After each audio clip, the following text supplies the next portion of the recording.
അന്ന് പതിവിലും ട്രാഫിക് കുറവായിരുന്നു. സാധാരണ ഇതൊന്നുമല്ല. ജില്ലയിലെ ഏറ്റവും പവർഫുള്ളായ വനിതാ ഉദ്യോഗസ്ഥയാണ് ഒരു സാധാരണ വേഷത്തിൽ തന്റെ സ്കൂട്ടറിൽ മുന്നോട്ട് നീങ്ങുന്നത്. ജില്ലാ കളക്ടർ കോമൾ ശർമ്മയാണത്. അവർ ഓഫീസിലേക്ക് പോവുകയാണ്. അവർ ധരിച്ച കറുത്ത സാരി കാറ്റിൽ പാറി. എന്നാൽ ആ സമയം അവർ തികച്ചും സാധാരണക്കാരിയെപ്പോലെ തോന്നി. ലളിതവും എന്നാൽ ആത്മവിശ്വാസം നൽകുന്നതുമായ കറുത്ത സാരിയുടെ കട്ടിയുള്ള ബോർഡർ അവരുടെ ശക്തമായ വ്യക്തിത്വത്തെ പ്രതിഫലിച്ചു. അന്നത്തെ പ്രധാനപ്പെട്ട മീറ്റിംഗുകളെക്കുറിച്ചും ജില്ലയിലെ വികസന പദ്ധതികളെക്കുറിച്ചും ആലോചിച്ച് യാത്ര തുടരുമ്പോഴാണ് അപ്രതീക്ഷിതമായി അങ്ങാടിക്കടുത്തെത്തിയപ്പോൾ സ്കൂട്ടറുടെ പിൻ ടയർ പഞ്ചറായി. കോമൾ ശർമ്മയുടെ നെറ്റി നേരിയതായി ചുളിഞ്ഞു. ഇപ്പോൾ ഓഫീസിലെത്താൻ വൈകുമല്ലോ. മനസ്സിൽ നേരിയ അസ്വസ്ഥത ഉണ്ടായെങ്കിലും മുഖം ശാന്തമായിരുന്നു. ചുറ്റും നോക്കിയപ്പോൾ റോഡരികിലെ ഒരു ചെറിയ ചായക്കടയിൽ നിന്ന് ചായ കുടിക്കുന്ന ഒരു വൃദ്ധനെ കണ്ടു. അണ്ണാ, ഇവിടെ അടുത്ത് എവിടെയെങ്കിലും പഞ്ചർ ഒട്ടിക്കുന്ന കടയുണ്ടോ? അവർ പതിന്ന സ്വരത്തിൽ ചോദിച്ചു. അയാൾ ചിരിച്ചുകൊണ്ട് കൈ ചൂണ്ടി. ഉണ്ടമ്മ, മുന്നോട്ട് ഒരു 50 കിലോമീറ്റർ പോയാൽ മതി. രാംസിംഗിന്റെ കടയാണ്. അവൻ നന്നായി പണിയെടുക്കും. വേഗത്തിൽ തീർത്തു തരും. കോമൽ നന്ദി പറഞ്ഞു. അവർ സ്കൂട്ടി തള്ളി കടയിലേക്ക് നടന്നു. ടയറുകളും പണിയായുധങ്ങളും ചിതറിക്കിടക്കുന്ന റബ്ബറിന്റെ മണം അന്തരീക്ഷത്തിൽ തങ്ങി നിൽക്കുന്ന ഒരു ചെറിയ കടയായിരുന്നു അത്. രാംസിംഗ് ഏകദേശം 45 വയസ്സുള്ള മെലിഞ്ഞ സാധാരണക്കാരനായ മനുഷ്യൻ ജോലിയിൽ മുഴുകിയിരുന്നു. എണ്ണക്കറ പുരണ്ട അവന്റെ മുഖത്ത് കഠിനാധ്വാനത്തിന്റെ വരകൾ തെളിഞ്ഞു നിന്നു. ചേട്ടാ, ഇതൊന്ന് വേഗം ശരിയാക്കണം. എനിക്ക് അത്യാവശ്യമായി ഓഫീസിൽ പോകാനുണ്ട്, കോമൽ പറഞ്ഞു. അവരുടെ സ്വരത്തിൽ സൗമ്യത ഉണ്ടായിരുന്നെങ്കിലും തിടുക്കം വ്യക്തമായിരുന്നു. സാരമില്ലമ്മ, ഒരു 10 മിനിറ്റ് മതി. ഞാൻ ഉടനെ എടുത്തു തരാം, രാംസിംഗ് ആശ്വസിപ്പിച്ചു. അവർ ഉടൻ തന്നെ സ്കൂട്ടി ഉയർത്തി ടയർ ഊരിമാറ്റി പണി തുടങ്ങി. കോമൾ അടുത്തുള്ള ബെഞ്ചിലിരുന്ന് ഫോൺ പരിശോധിച്ചു. പക്ഷേ മനസ്സ് ഇപ്പോഴും ജോലിയുടെ തിരക്കുകളിലായിരുന്നു. രാംസിംഗ് പണി തുടങ്ങി കഴിഞ്ഞപ്പോൾ റോഡിൽ ഒരു ജീപ്പിന്റെ ശബ്ദം മുഴങ്ങി. ദേഷ്യവും ധൃതിയും മുഖത്ത് നിറഞ്ഞ ഇൻസ്പെക്ടർ അരവിന്ദ് കുമാർ പുറത്തിറങ്ങി. അവന്റെ ജീപ്പും പഞ്ചറായിരുന്നു. അവൻ രാംസിംഗിനോട് അലറി. ഡാ രാം, എന്റെ പഞ്ചർ ആദ്യം ശരിയാക്ക്. എനിക്ക് വേഗം സ്റ്റേഷനിൽ എത്തണം. വളരെ പ്രധാനപ്പെട്ട കേസിന് പോകാനുള്ളതാണ്. നിന്റെ ഈ പണി വേറെ ആളെ കൊണ്ട് ചെയ്യിപ്പിച്ചാൽ മതി. രാംസിംഗ് വിനയത്തോടെ കൈകൂപ്പി. സാറേ, ഈ അമ്മയാണ് ആദ്യം വന്നത്. ഇത് തീർക്കാൻ ഇനി ഒരു 10 മിനിറ്റ് മതി. അത് കഴിഞ്ഞ് ഉടനെ സാറിന്റെ എടുത്തു തരാം. ഇത് കേട്ട അരവിന്ദ് ദേഷ്യം കൊണ്ട് ചുവന്നു. അവന്റെ കണ്ണുകൾ പുറത്തേക്ക് തള്ളി. 10 മിനിറ്റോ? ഞാൻ 10 സെക്കൻഡ് പോലും ഇരിക്കില്ല. ആദ്യം എന്റെ വണ്ടി എടുക്കുക. ഞാൻ പോലീസാണ്, മനസ്സിലായോ? എന്റെ ജോലിക്ക് തടസ്സം വരുത്തിയാൽ നിന്റെ കട ഞാൻ പൂട്ടിക്കും. അവന്റെ ശബ്ദം റോഡിൽ മുഴങ്ങി. ആളുകൾ ശ്രദ്ധിച്ചു തുടങ്ങി. സാർ, എനിക്കും തിരക്കുണ്ട്. ദയവായി കുറച്ച് കാത്തിരിക്കുക. എല്ലാവരുടെയും പണി വേഗം തീരും. കറുത്ത സാരിയിൽ ഒളിപ്പിച്ച ആത്മവിശ്വാസത്തോടെ കോമൾ പതിന്ന സ്വരത്തിൽ ഇടപെട്ടു. ഇത് കേട്ട് അരവിന്ദ് കൂടുതൽ പ്രകോപിതനായി. ഒരു സാധാരണ സ്ത്രീ തന്നോട് തർക്കിക്കാൻ ധൈര്യം കാണിച്ചതിൽ അവന് അപമാനമായി തോന്നി. നീ എന്നോട് തർക്കിക്കാൻ വന്നോ? ഞാൻ ആരാണെന്ന് നിനക്കറിയില്ലേ? ഞാൻ ഈ സ്റ്റേഷനിലെ ഇൻസ്പെക്ടറാണ്. ദേഷ്യത്തിൽ അവൻ നിയന്ത്രണം വിട്ട് കോമളിന്റെ കരണത്തൊരു അടി കൊടുത്തു. അടിയുടെ ശബ്ദം റോഡിൽ മുഴങ്ങി. ആ നിമിഷം എല്ലാം നിശ്ചലമായി. കോമളിന്റെ തല ചെറുതായി ആടി. കവിളിൽ 5 വിരലുകളുടെ ചുവപ്പ് പാടുകൾ പടർന്നു. ഇപ്പോൾ നിന്റെ തലയിലെ അഹങ്കാരം മാറും. നിന്നെ റോഡിലിട്ട് തീർക്കാൻ പോലും എനിക്ക് സാധിക്കും. അരവിന്ദ് അലറി. അവന്റെ വാക്കുകളിൽ അധികാരത്തിന്റെ ധാർഷ്ട്യം നിറഞ്ഞു. അവിടെ കൂടി ആളുകൾ നോക്കി നിന്നെങ്കിലും ആരും ഒന്നും പറഞ്ഞില്ല. പോലീസിനെ എല്ലാവർക്കും ഭയമായിരുന്നു. കോമളിന്റെ കവിൾ നീറി. കണ്ണുകളിൽ നീറ്റൽ വന്നു. പക്ഷേ അവർ കണ്ണീർ പുറത്തേക്ക് വിട്ടില്ല. അവർ നിശബ്ദയായിരുന്നു. കറുത്ത സാരി ഇപ്പോൾ അവരുടെ ശക്തിയുടെയും ക്ഷമയുടെയും അടയാളമായി തോന്നി. പോലീസിന്റെ ദേഷ്യം എന്താണെന്ന് നന്നായി അറിയാവുന്ന രാംസിംഗ് പേടിച്ച് വിറച്ചു. എങ്ങനെയെങ്കിലും രക്ഷപ്പെട്ടാൽ മതി എന്ന് കരുതി അവൻ അരവിന്ദിന്റെ ജീപ്പിന്റെ പണി തുടങ്ങി. പണിക്കിടയിൽ അവന്റെ കൈകൾ വിറച്ചു. എതിർത്താൽ കട പൂട്ടിപ്പോകും. ഭാര്യയും കുട്ടികളും പട്ടിണിയാകുമല്ലോ എന്നോർത്ത് അവൻ ഭയന്നു. പഞ്ചർ ശരിയായപ്പോൾ അരവിന്ദ് ഒരക്ഷരം മിണ്ടാതെ ജീപ്പ് സ്റ്റാർട്ട് ചെയ്യാൻ തുടങ്ങി. രാം ധൈര്യം സംഭരിച്ചു പറഞ്ഞു. സാറേ, പൈസ 200 രൂപയായി. അരവിന്ദ് പുച്ഛത്തോടെ ചിരിച്ചുകൊണ്ട് പറഞ്ഞു.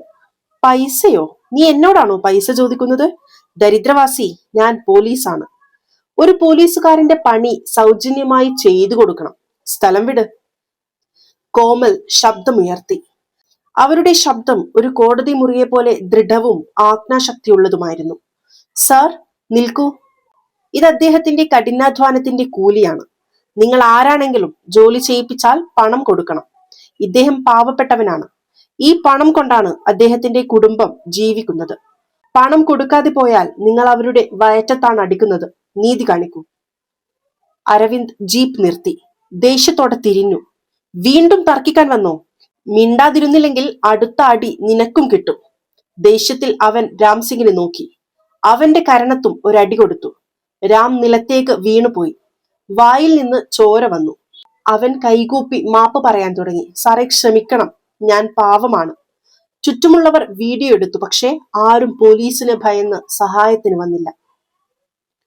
കോമൽ സ്വയം നിയന്ത്രിച്ച് രാംസിംഗിനെ എഴുന്നേൽപ്പിച്ചു. പേടിക്കേണ്ട ചേട്ടാ. എന്നിട്ട് പേഴ്സിൽ നിന്ന് 400 രൂപയെടുത്ത് രാമിന് കൊടുത്തു. തന്റെയും അരവിന്ദിന്റെയും പണം. ഇത് നിങ്ങളുടെ അവകാശമാണ്, നിങ്ങളുടെ അധ്വാനമാണ്. വാങ്ങിക്കോളൂ. വേണ്ടമ്മ, നിങ്ങൾ എന്തിനാണ് കൊടുക്കുന്നത്? രാം മടിച്ചു. വേണ്ട, ഇത് നിങ്ങളുടെ അവകാശമാണ്, കോമൽ നിർബന്ധിച്ചു. ഒടുവിൽ രാംസിംഗ് കണ്ണുകളിൽ നന്ദിയോടെ പണം സ്വീകരിച്ചു. അവന്റെ കണ്ണുകളിൽ ദേഷ്യമോ വേദനയോ ആയിരുന്നില്ല. നീതി ലഭിച്ചതിനുള്ള ആശ്വാസമായിരുന്നു നിറഞ്ഞു നിന്നത്. കോമൽ സ്കൂട്ടിയുമെടുത്ത് ഓഫീസിലെത്തി. അല്പനേരം നിശബ്ദയായി ഇരുന്നു. കവിളിൽ അപ്പോഴും നീറ്റലുണ്ടായിരുന്നു. പിന്നീട് ഫോണെടുത്ത് IPS ഓഫീസറായ കിരൺദാസ് മുഖർജിയെ വിളിച്ചു. കിരൺ നിയമം പോലെ മൂർച്ചയുള്ള കണ്ണുകളുള്ള നീളമുള്ള സത്യസന്ധയായ ഉദ്യോഗസ്ഥയായിരുന്നു. അഴിമതിക്കാരായ പല ഉദ്യോഗസ്ഥരെയും ശിക്ഷിച്ചവൾ. നടന്ന കാര്യങ്ങളെല്ലാം കോമൽ വിശദമായി പറഞ്ഞു. കിരൺജി, ഒരു ഇൻസ്പെക്ടർ റോഡിലിട്ട് പാവപ്പെട്ടവനെ തല്ലി. അവന്റെ കൂലി തട്ടിയെടുത്തു. ജില്ലയുടെ കളക്ടറായ എന്നെയും കയ്യേറ്റം ചെയ്തു. ഇത് അനുവദിക്കാനാവില്ല. നമ്മുടെ നിയമവ്യവസ്ഥ ദുർബലമാകരുത്. കിരണിന്റെ ശബ്ദം ഫോണിൽ മുഴങ്ങി. കോമൾ, ഇത് ക്രൂരതയാണ്. നമ്മുടെ ജില്ലയിൽ ഇത് നടക്കുകയാണെങ്കിൽ ഞാൻ ഇന്ന് തന്നെ ശക്തമായ നടപടിയെടുക്കും. അവനെ ശിക്ഷിക്കാൻ എനിക്ക് നിങ്ങളുടെ പൂർണ്ണ പിന്തുണയും മൊഴിയും വേണം. മുഴുവൻ സഹകരണവും ഉണ്ടാകും. നീതി നടപ്പാക്കണം, കോമൽ മറുപടി പറഞ്ഞു. ഫോൺ വെച്ച ഉടനെ കിരൺ സ്റ്റേഷനിലേക്ക് തിരിച്ചു. പഴയൊരു കെട്ടിടമായിരുന്നു സ്റ്റേഷൻ. ഭിത്തിയിലെ ചായം ഇളകിപ്പോയിരുന്നു. സിഗരറ്റ് മണം അന്തരീക്ഷത്തിൽ. അകത്ത് അരവിന്ദ് കാലിന്മേൽ കാൽ വെച്ച് ഒരു ഗുണ്ടയെ പോലെ കസേരയിലിരുന്ന് ചായ കുടിക്കുകയായിരുന്നു. കിരണിനെ കണ്ടതും അവൻ ഞെട്ടിപ്പിടഞ്ഞെഴുന്നേറ്റു.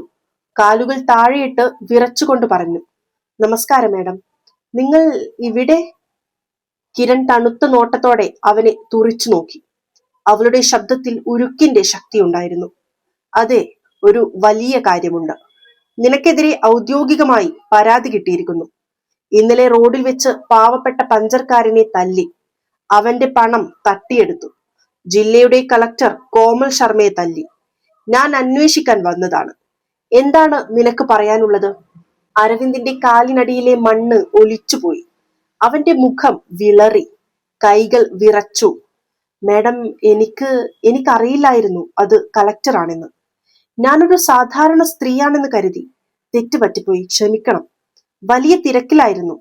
പഞ്ചറായപ്പോൾ ദേഷ്യം വന്നുപോയി. ദയവായി എന്നെ രക്ഷിക്കണം. അവൻ കാൽമുട്ടിൽ വീഴാൻ തയ്യാറായി. കിരൺ പറഞ്ഞു, ക്ഷമയോ?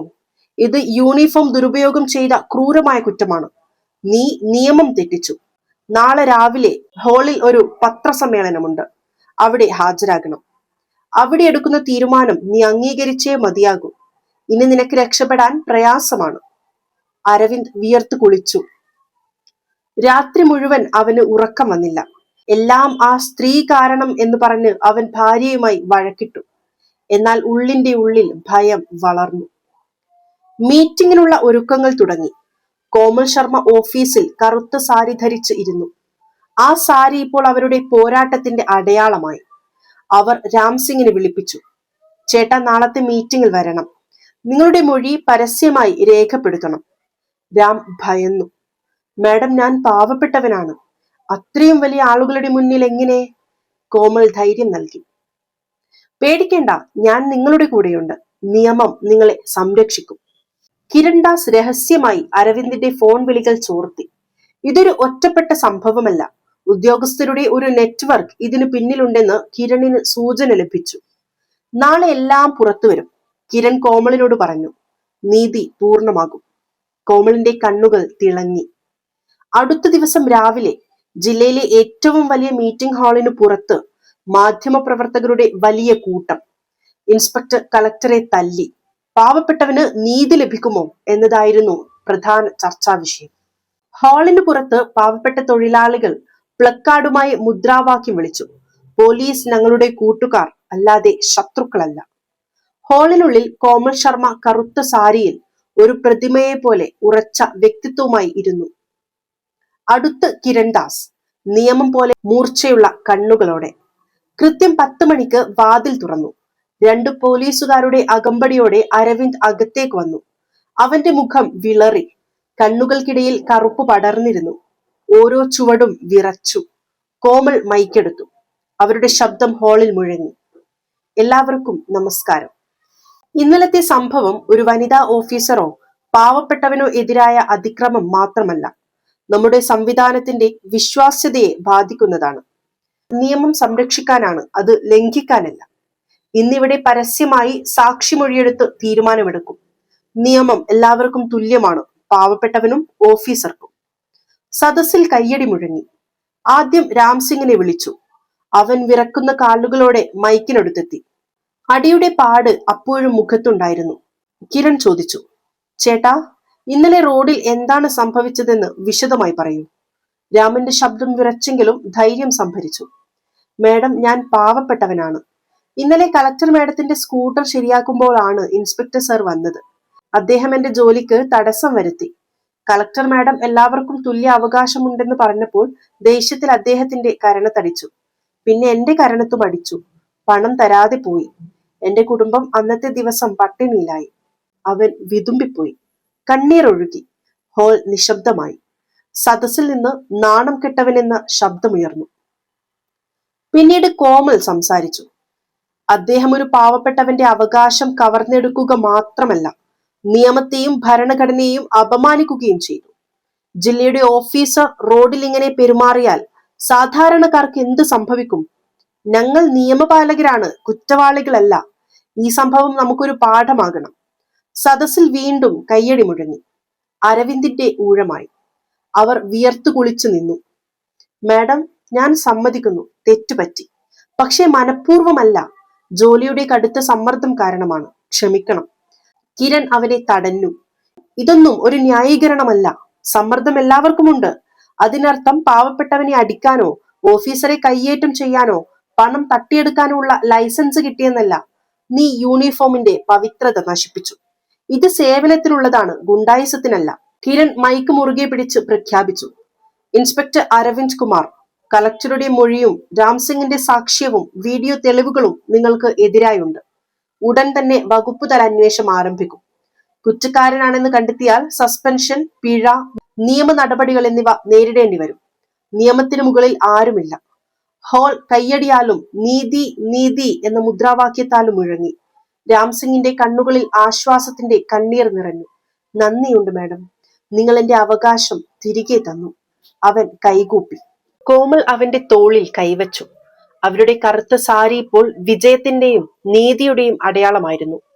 ഇനി പേടിക്കേണ്ട ചേട്ടാ, നിയമം നിങ്ങൾക്ക് തുണയായി ഉണ്ടാകും. കിരൺ സദസ്സിനെ നോക്കി. ഈ സന്ദേശം ഓരോ വീട്ടിലും എത്തണം. എത്ര വലിയ ഓഫീസർ ആയാലും നിയമം തെറ്റിച്ചാൽ ശിക്ഷിക്കപ്പെടും. അന്നു മുതൽ ജില്ലയിൽ നീതിയുടെ ഒരു പുതിയ പ്രഭാതം ഉദിച്ചു. കോമൾ ശർമ്മയുടെ ആ സാരി വെറുമൊരു വസ്ത്രമായിരുന്നില്ല. അത് ശക്തിയുടെയും ക്ഷമയുടെയും നീതിയുടെയും ജീവനുള്ള പ്രതീകമായി മാറി. റോഡിൽ തുടക്കം, ശിക്ഷയിൽ അവസാനം, ഒരു ഓഫീസറുടെ മാതൃകാ പാഠം എന്ന തലക്കെട്ടിൽ മാധ്യമങ്ങളിൽ ഈ വാർത്ത നിറഞ്ഞു. അരവിന്ദ് വീട്ടിലേക്ക് മടങ്ങി. പക്ഷേ യൂണിഫോം ഇപ്പോൾ അയാൾക്ക് ഒരു ഓർമ്മ മാത്രമായിരുന്നു. പ്രിയപ്പെട്ട സുഹൃത്തുക്കളെ, നിങ്ങൾക്ക് ഈ സാങ്കല്പിക കഥ ഇഷ്ടമായെങ്കിൽ നിങ്ങളുടെ അഭിപ്രായങ്ങൾ കമന്റുകളായി രേഖപ്പെടുത്തുക. ഇതുപോലുള്ള ഒട്ടനേകം കഥകൾക്കായി ഈ ചാനൽ സബ്സ്ക്രൈബ് ചെയ്യുക. നന്ദി.